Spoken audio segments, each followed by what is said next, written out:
I'm going to share with you a few happy stories before we head out into the sunshine.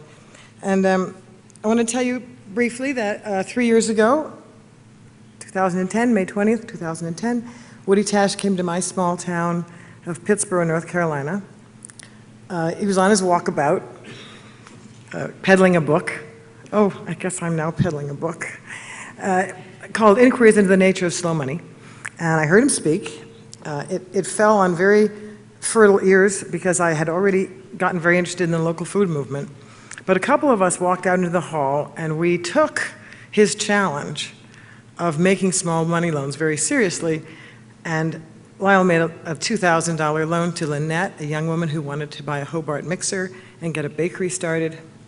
And I went up the street to a friend, Angelina, who a few of us had convinced her to start a Greek restaurant, even though she'd never been a restaurateur before.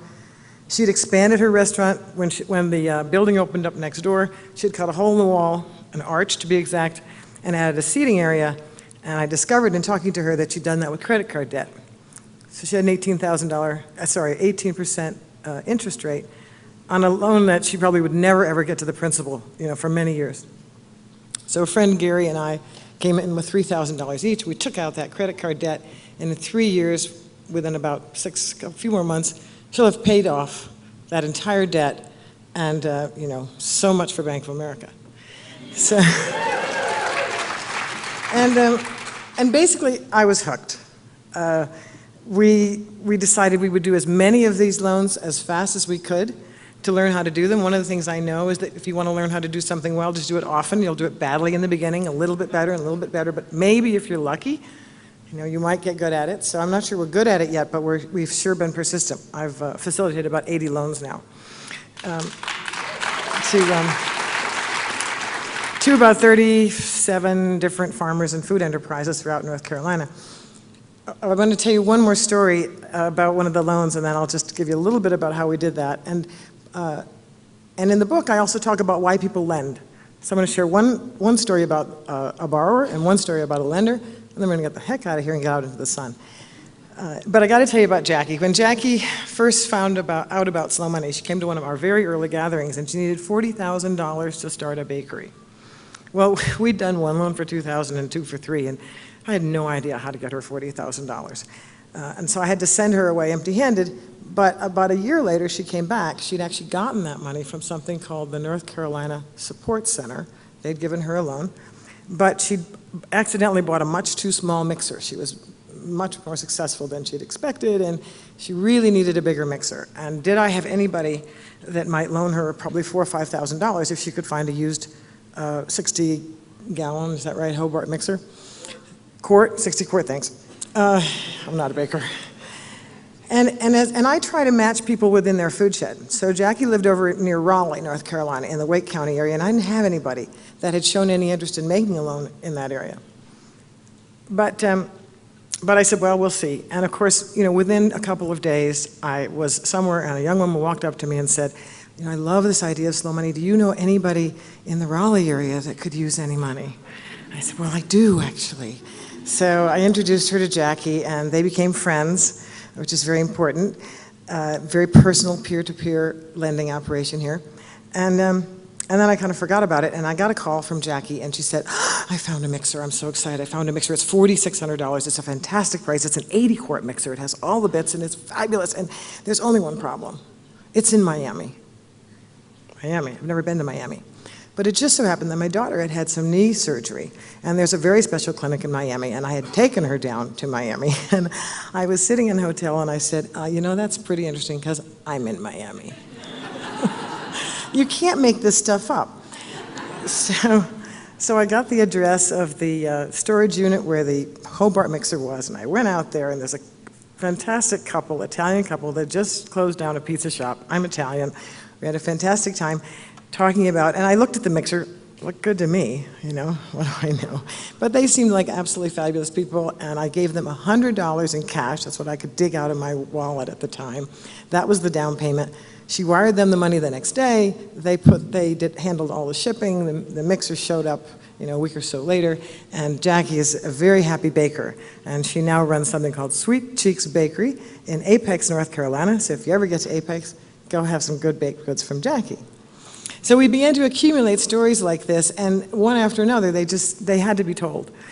So at a certain point in history, I happened to be at a national gathering, the last one, and I ran into a publisher from New Society Publishers, and she said, an editor from New Society Publishers, and she said, if you write those stories down, we'll publish them. And they did. So that's kind of what this is.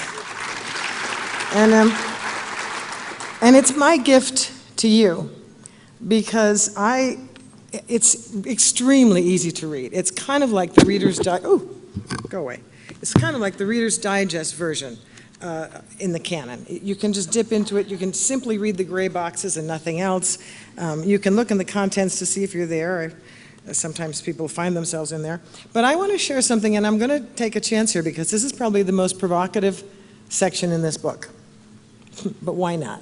You've been challenged already today, but there's a section called Why Lend, a chapter. And the first section in there is called Reclaiming Control of Our Money.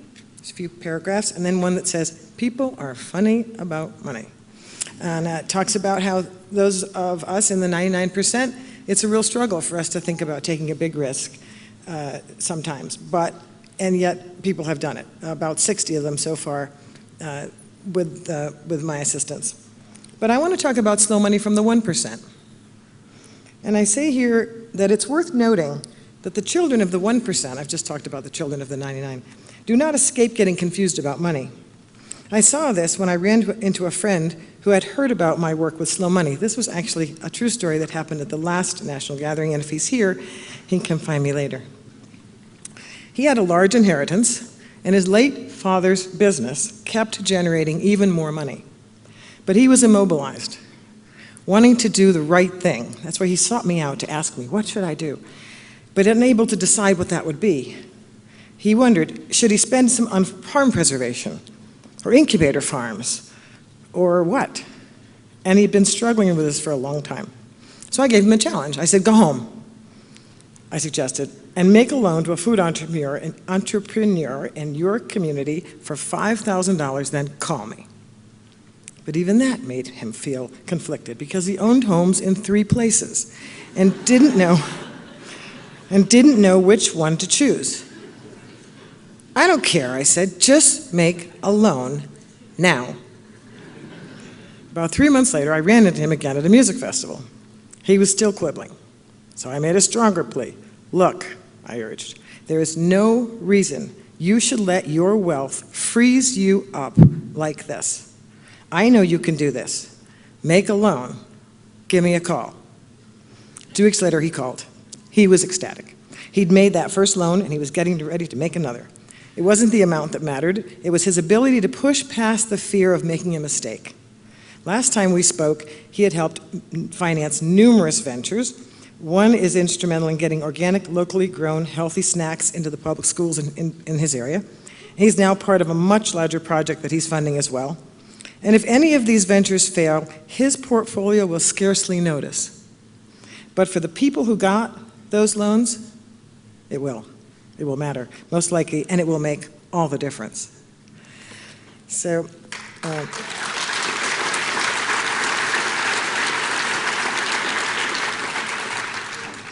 I just want to end by saying I really think that people wake up in the morning and they don't only need food, clothing, and shelter.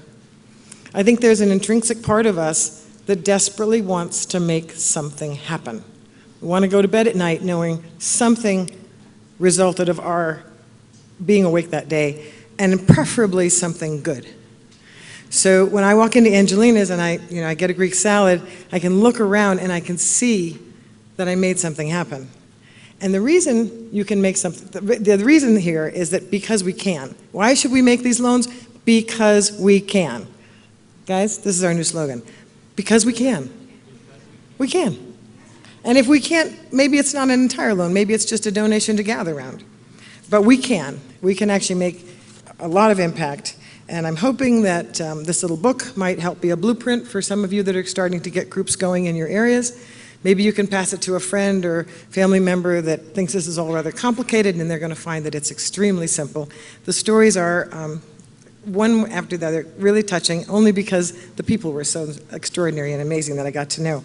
So I guess my end here is to say to you, go home, have fun the rest of the, don't go home yet, have fun for the next day and a half, and then go home and make something happen. Thank you.